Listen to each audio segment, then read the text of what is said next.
Senado ang panukalang batas na naglalayon pong gawing permanente na ang MAIFI program o medical assistance para po sa mga may hirap na pasyente. Inendorso na sa plenaryo ng Senado. Kaugnay niyan may report si Bombo JC Galvez. Inendorso na sa plenaryo ng Senado ang panukalang batas na naglalayong gawing permanente ang Medical Assistance to Indigent and Financially Incapacitated Patients o MAIFI program. Ito'y nakapaloob sa Senate Bill No. 1593 na kilala bilang Universal Healthcare Medical Assistance Program Act na sinusuporta ng 12 senador at inaprubahan ng 3 pangunahing komite, ang Health and Demography, Social Justice, Welfare and Rural Development at Finance. Sa ilalim ng panukala, isasamang MAIFI sa Universal Healthcare System at titiyakin ang tuloy-tuloy na pondo nito sa pamagitan ng taunang General Appropriations Act. Layunin ng programa na tulungan ng mga indigent na pasyente o sertipikado ng registered social worker sa kanilang gastusin sa ospital at medikal na gamutan. Kasama rin sa mga benepisyaryo ang mga pasyenteng hindi tinuturing na indigent ngunit kapos sa bayarin sa gamutan dahil sa malubha at pangmatagalang sakit at naubos ng benepisyo mula sa PhilHealth at Health Maintenance Organizations. Ang mga aplikanteng hindi agad maaprubahan sa MAIFI ay maaaring magsumite ng apela sa Department of Health.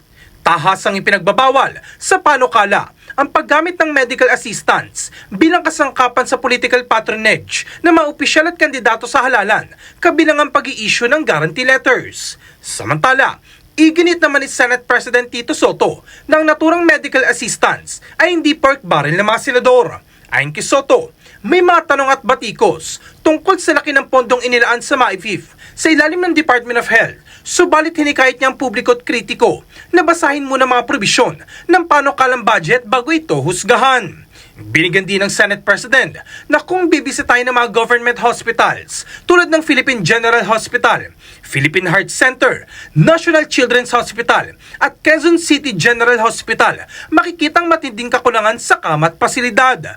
Bagamat anya mahirap awatin ang mga mambabatas na magbigay ng guarantee letter, iginit ni Soto na hindi na ito kinakailangan.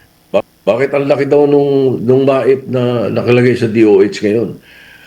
Ano nga, ito, magandang pag-aralan nila, makita nila mabuti. Nagpupunta na ba sila sa mga ospital ng government hospitals? Nakikita ba nila yung mga nakahiga sa koridor?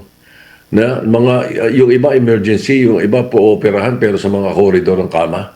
Nakikita ba nila yun? Okay, anong problema doon? Kulang na kulang ang government hospitals natin.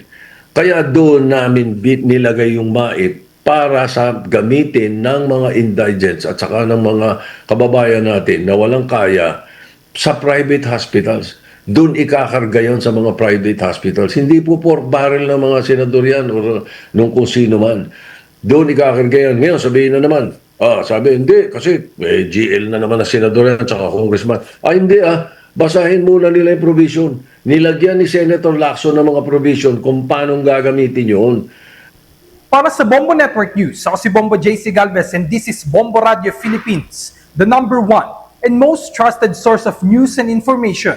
Basta Radio, Bombo! For the most trusted source of news and information, visit our website at www.bomboradio.com. Follow us on Bombo Radio mobile app, Facebook, YouTube, TikTok, and X, formerly Twitter. Like, share, and stay connected. Anytime, anywhere.